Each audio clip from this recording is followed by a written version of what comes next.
Hello there, I'm the Murmuring Archives.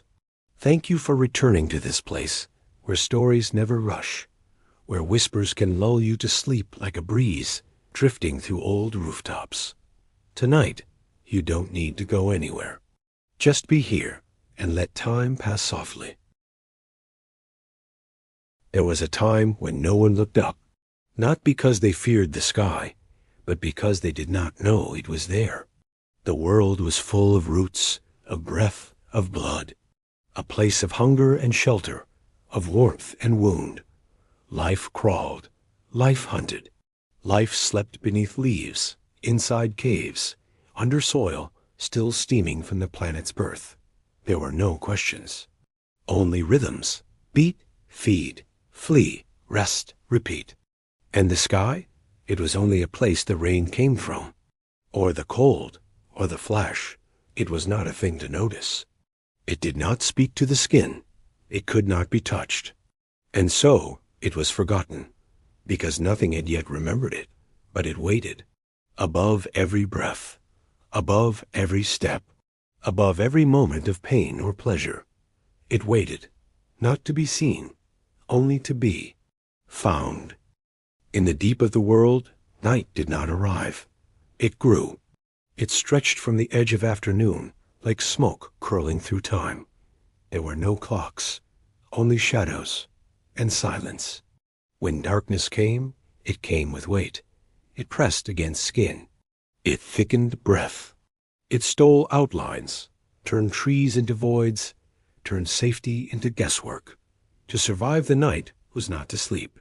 It was to vanish, to be still, to not be heard. No one moved in the open. No one looked up. The stars were there. They had always been there. But they were not yet stars. Just pinpricks in an unseen ceiling, barely brighter than memory. And no one remembered them. Not yet. The cold crept in like a whisper. Predators moved like thought, sudden, invisible, final. Fire, if it came, was rare. A flicker stolen from the bones of lightning.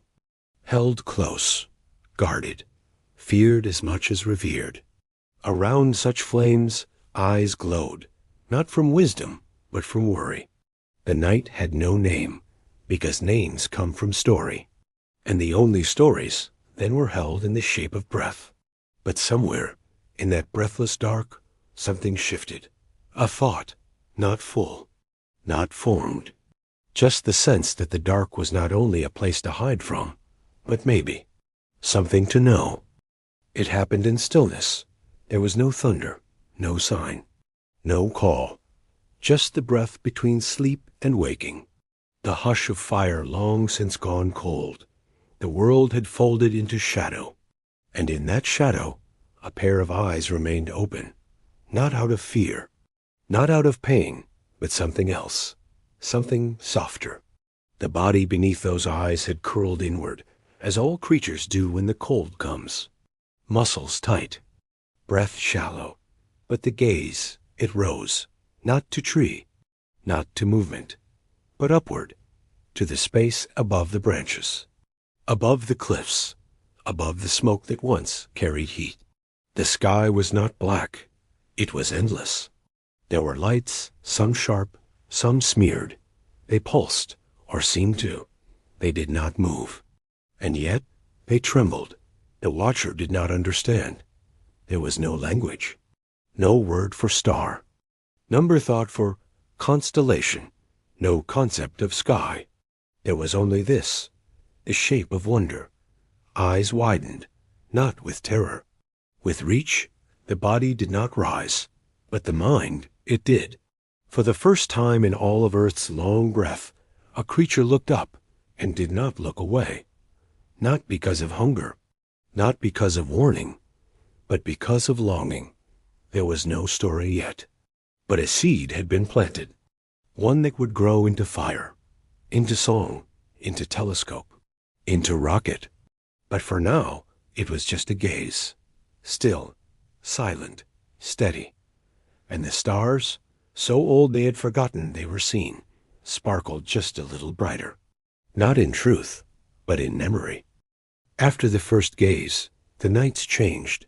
not in light, not in warmth, but in weight. The sky, once flat, forgotten, above, began to bend inward, not closer, not louder, just more present. Each dusk, as the day faded, the shape of the dark returned. But now it arrived with detail. What once was void now had pattern. The stars, though still silent, began to form connections, not in truth, but in mind. That same pair of eyes, or perhaps others now, looked up again, and again, and again. Patterns emerged, 3 lights near each other, a crooked line of 5, a cluster like a handprint against the black. They had no names, but they had presence. They were not forgotten after each night. They were awaited by a mind learning slowly that above the world of rock and claw there was something else, a place of fixed fire, of distant motion, of quiet pulse. The creatures below could not touch it, but they could return to it with every dusk. And though they still feared the shadows, they no longer feared the sky, because now it was not emptiness. It was a ceiling of meaning, not written, not spoken, just felt. And the stars, ageless and unaware, continued to glow. Not for them, not for us, but because they always had. Still, to a few small hearts below, they had become a voice. The sky remained unchanged. It had no need to shift. But something beneath it did.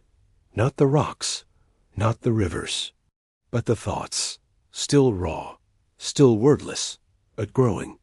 As nights passed, and the watchers returned their gaze upward, a change began not in the sky, but in the sleep that followed. Sleep had always been for survival, to restore, to heal, to hide. But now it brought something else, images. Not clear, not controlled, but images. A flicker of the sky in the mind, a sense of falling upwards, a flash of light in the dark behind closed eyes. The stars did not invade their dreams, but the dreams had begun to reflect the stars. A sense of shapes, of distances, of questions, not asked aloud, just held like a stone that's been turned over in the palm, not for its use, but for its mystery. Below the canopy, around quiet fires, bodies curled, but minds drifted, not away from the sky, but toward it, toward meaning, toward myth, toward something not yet called hope, but close. And as the dreams thickened, so too did the shadows, not darker, just more defined. They stretched not just across the ground, but through memory, through imagination. In that stretch, the first forms of story began to flicker. Not spoken, not drawn, just carried, like embers in the chest. A new kind of night had begun, not one to fear, but one to feel. And above it all, the stars still watched, still distant, still indifferent. But to the minds below, they had become the beginning of dreams. The stars were not alone anymore. Beneath them, other lights began to flicker. They did not rise. They were not born in the sky. They were kindled, by hand, by accident, by memory. The first fires were not tools. They were moments. A branch caught in lightning, a spark caught in fur, a glow in the night that brought warmth, then fear, then awe. Those who found fire did not know what they held, but they knew what had changed. The dark, once whole, now had holes in it, now had a center. The night, once endless, and when fire met starlight, something ancient met something older. Eyes looked up, then down, up, then down, as if comparing, this light I can touch, that light I cannot, but both shine. And around the flames, shadows began to dance, not with rhythm, but with recognition. The body recognized warmth. The mind began to recognize image, flickers on cave walls, movements on stone, the beginning of memory. The fire was not only for warmth anymore. It was for seeing, and in seeing, it became for telling. And so, the first storytellers did not speak. They burned. There was a moment between flame and silence where thought grew teeth. It did not bite. It asked, not with words, not even with sound, but with pause, with tilt, with gaze. The same eyes that looked up each night now held something behind them, a need, not hunger, not shelter, but knowing. What are those lights? Why do they stay? Why do they move the way they do? Why do they not speak back? The stars had no answers. But that did not stop the questions. Questions became habits. Habits became rituals. Rituals became belief. And belief not in gods not yet, but in pattern, in order, in mystery that had shape. The mind did not rest anymore, because the sky did not rest. The night became not only the time to survive, but the time to seek. And so, wrapped in fur, curled near fire, minds reached outward, and asked again, and again, the longest question had begun, and it would never end. To remember is to resist the dark, and so hands moved, not to kill, not to carry, but to carve. On cave walls, in dust, on bones, marks appeared, circles, lines, clusters, repeating, returning, recording. What was drawn was not seen below, it was above. The sky had entered the stone. And with each mark, a name began to form. Not a name with sound, a name with meaning. The stars were being mapped, not for direction, but for memory. The sky had no need to be known, but the people needed to remember they had seen. To draw was to say, I saw, I wondered, I reached, and so bones became books, rocks became records, walls became witnesses, not of conquest, but of curiosity, each scratch a sentence, each dot a question, each swirl a sigh. The night had been stored, and through it the mind had learned to write with silence. The wind had always passed, over mountains, through trees, across skin. It was not asked to listen. It was not asked anything at all. But now it carried whispers. Not words, breath, not voices. Thoughts, around fires, sounds began to shape. At first, just mimic. The call of beasts, the cry of night. Then rhythm. Then meaning. The watchers of the stars became speakers of sound. Their eyes still looked up, but their mouths now held echoes of that looking. They named, not the stars, not yet, they named each other. And in doing so, they created a new kind of sky, the sky within, where memory could be shared, not just stored, where wonder could travel, not just burn. The wind did not change, but what moved within it did. And from that movement, a language was born, not perfect, not complete, but alive. The eyes that once looked up now began to look inward, because what they had seen had changed what they could imagine. They dreamed not only of the stars, but of what it meant to see them. The night no longer began outside, it began in thought. Each dusk, as fire was lit, a story was sparked. Once there was only dark ... Children listened, not for answers, for rhythm. The sky was still above, but it was also now in their sleep. Drawings grew more complex. Symbols were paired with sound. Gesture matched meaning. The stars remained unmoved, unbothered, unbroken. But below, each generation built ladders of thought, not to reach the stars, but to carry them in heart. And so, the sky within became vaster than the sky above, because it could wonder, it could ache, it could hope. To name is to honor, to name is to hold, to name is to remember. And so the stars were named, not all at once, not by one, but slowly, by many. Some were called hunters, others mothers. Some were gods, some were eyes. The patterns in the sky became patterns in story. The great bear, the silent snake, the sisters who never part, each star a character, each cluster a myth. And through these names, people learned to speak to what could not speak back. The sky remained silent, but it was no longer unknown. Its lights had voices, its shapes had meaning, its presence had purpose. And each night, as darkness fell, the names were spoken. To children, to fire, to the wind, to the stars themselves. And so, what began as a single gaze, a single question, a single breath held in wonder, became the beginning of story. A story still told, still growing, still looking up. Night, now named. Sky, now remembered. And the stars, now held in the oldest archive of all, the human soul. The sky remains. It always does. The stars have not changed. Only we have. From the first silent look to the countless names, from hands that carved in stone to minds that mapped the cosmos, it all began with a single gaze. A breath held beneath 1,000 suns when the world was dark and the eyes were wide. That moment never ended. It lives in each child who looks up and wonders. It lives in the quiet pause before a story begins. It lives in the way we still say, look.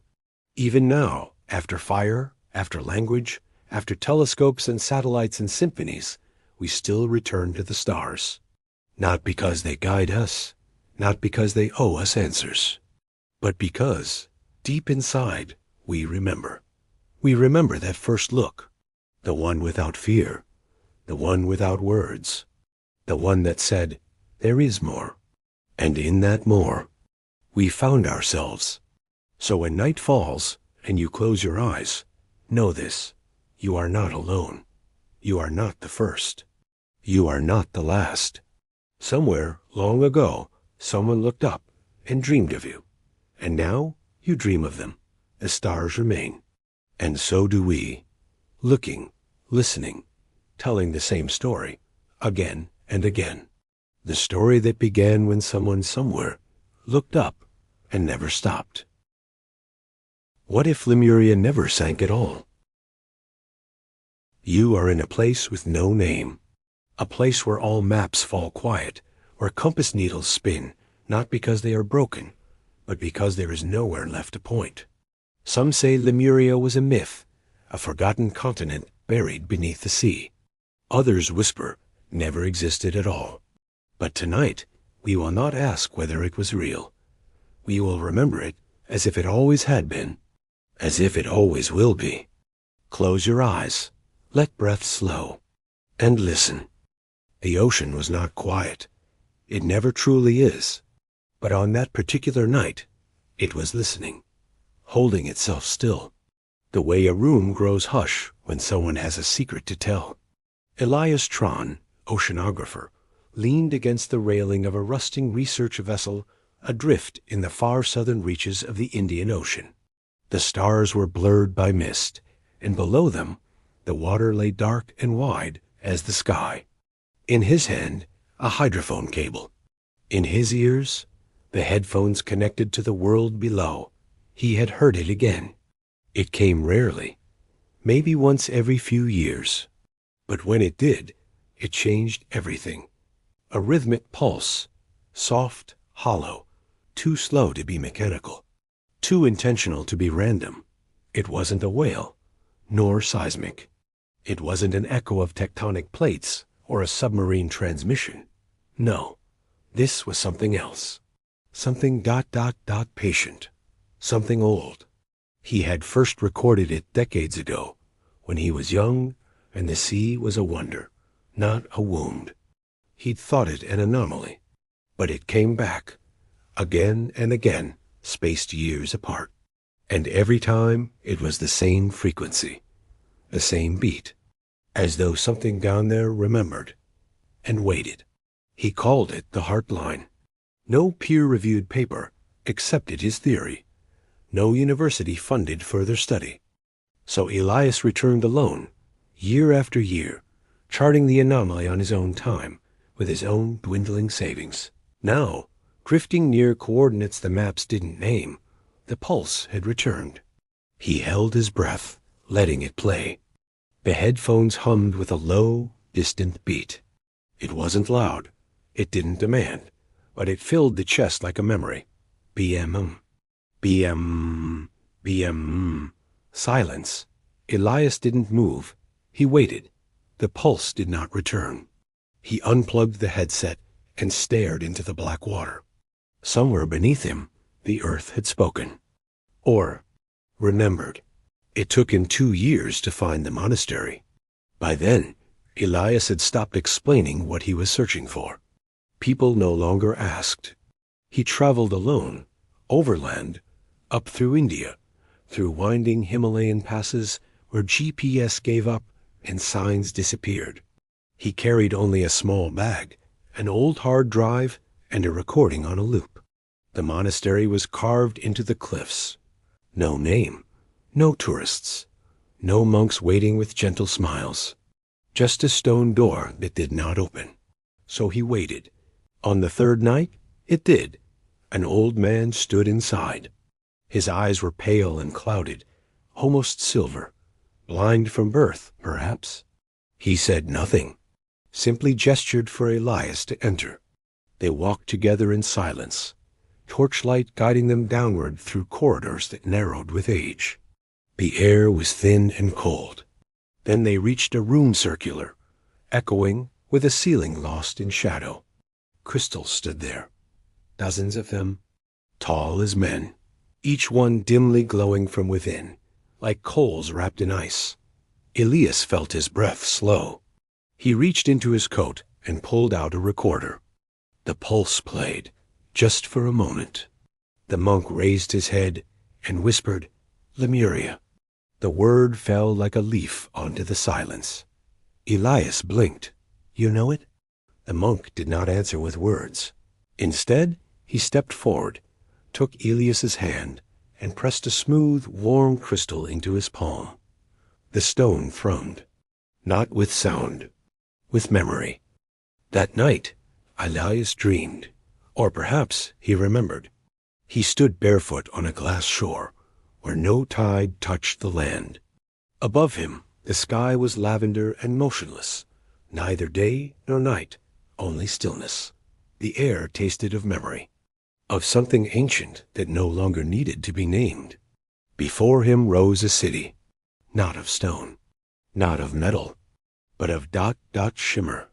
Structures shimmered, as though they were built of condensed fog, or light that forgot how to move. Spires spiraled upward like slow breaths.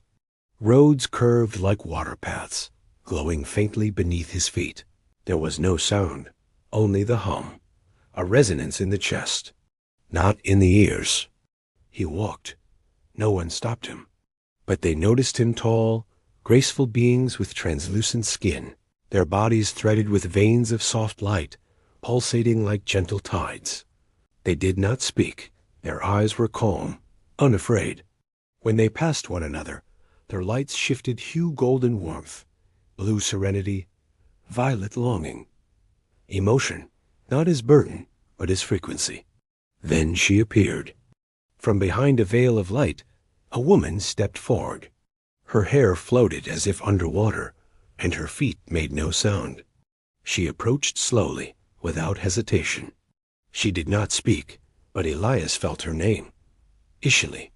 It arrived not as a thought, but as warmth in his chest. She reached out and placed her fingers gently against his forehead. And he saw her tending to a vast library, not of books, but of crystals. Thousands of them stacked like stories, each one held a memory. Not words, not images, pure emotion. Birth, wonder, loneliness, trust. The library of Lemuria was not for reading. It was for feeling. Ishli was the memory keeper, the last of her kind. Every day she walked the hall of light, palms grazing the edges of memory, checking their pulse. Some crystals flickered faintly fragile thoughts nearly forgotten. Others pulsed steady, like songs still sung in some quiet corner of time. She did not speak, even in her own mind.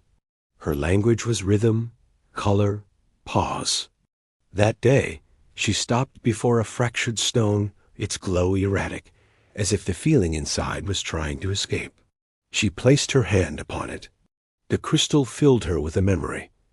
A child, small and unafraid, lying still beneath a tree of light. Around them, a mother knelt. Her sorrow was not loud. It was a soft, silver blue. She pressed her palm to a crystal, transmitting the warmth of her goodbye, not as a sound, but as a promise. I remember you, always.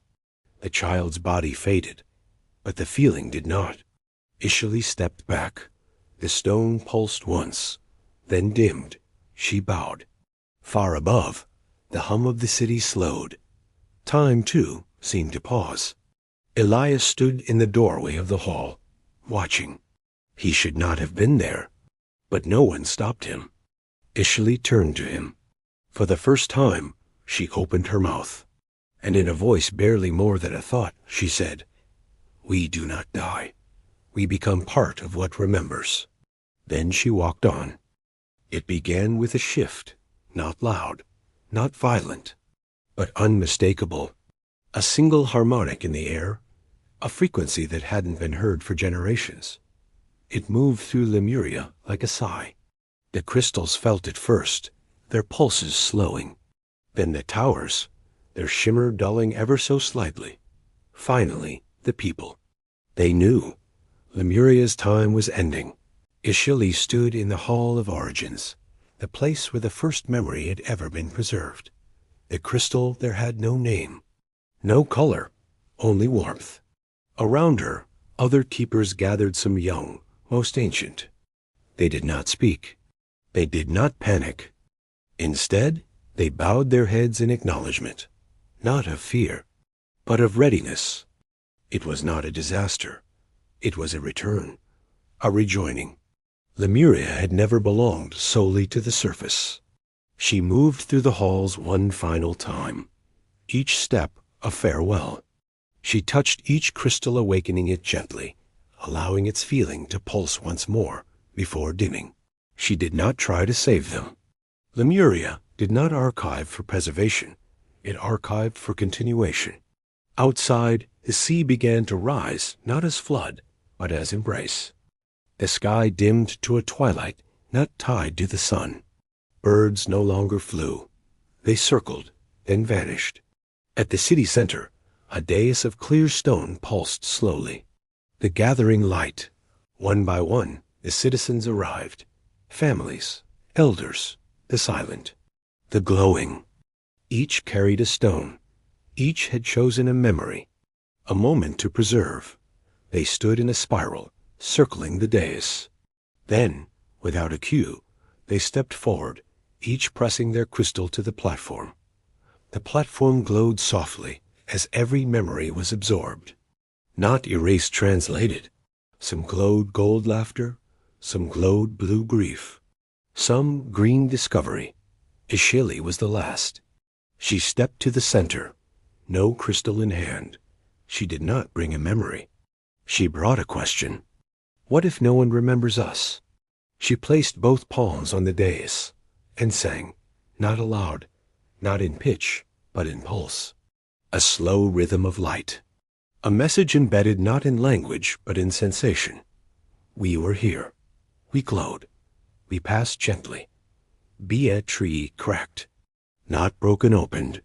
A thin line of deep light split the horizon, and through it poured a silence deeper than thought. Lemuria shimmered once more, then faded. No collapse, no scream. Only light folding back into the sea. And then ... stillness. Elias awoke gasping. The sea rocked gently below.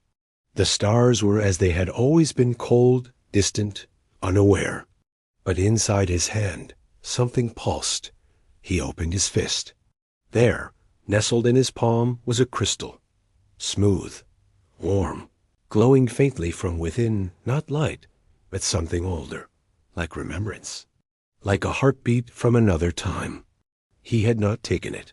And yet it was his. Years passed. Elias returned to shore. He did not speak of Lemuria. Not again. Not even to the few who still asked. He kept the crystal on his desk. Sometimes, when the night was still and the wind right, he would hear it pulse. Just once, then quiet. Eventually, he aged. His hair thinned. His breath slowed. But the memory did not fade. When he knew his time was nearing, he called for someone. Her name was Kayla, his niece, born blind, curious, bright, always asking about the sea. He handed her the stone. "It's nothing," he said, "or maybe it's everything." She cradled it in both hands, smiled. "It's warm," she whispered. "Like it's thinking." Elias nodded. That night, Kayla placed the stone by her bed and dreamed. In her dream, she walked, not on land, not on sea, but across something in between. The sky shimmered like soft breath.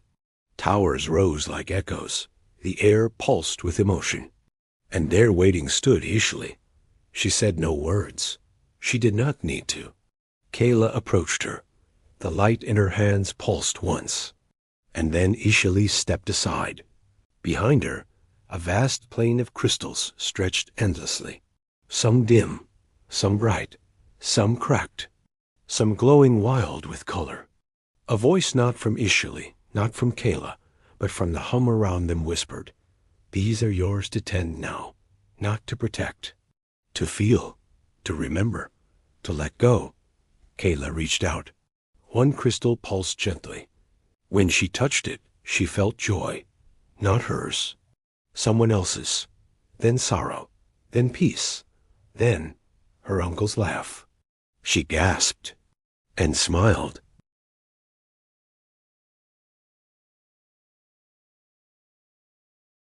Now ... You who are still listening. You who lie with eyes half closed, thoughts half sunk, heart not quite here. Let the light carry you now. Not the kind of light that shines, but the kind that hums, the kind that lingers in spaces between words, in the silence after a soft sigh. The Lemurians knew there is a kind of remembering that doesn't need names, doesn't need stories, only presence, only resonance. So if tonight you feel something, a gentle warmth in the dark, a breath that isn't yours, a flicker behind your eyelids, it is not fear, it is memory. And if your breath slows, if the world drifts further, then you are not forgetting. You are becoming part of what remembers. Like Ishli, like Elias, like Kayla, like the sea. And Lemuria is not gone. It is simply quiet and glowing still.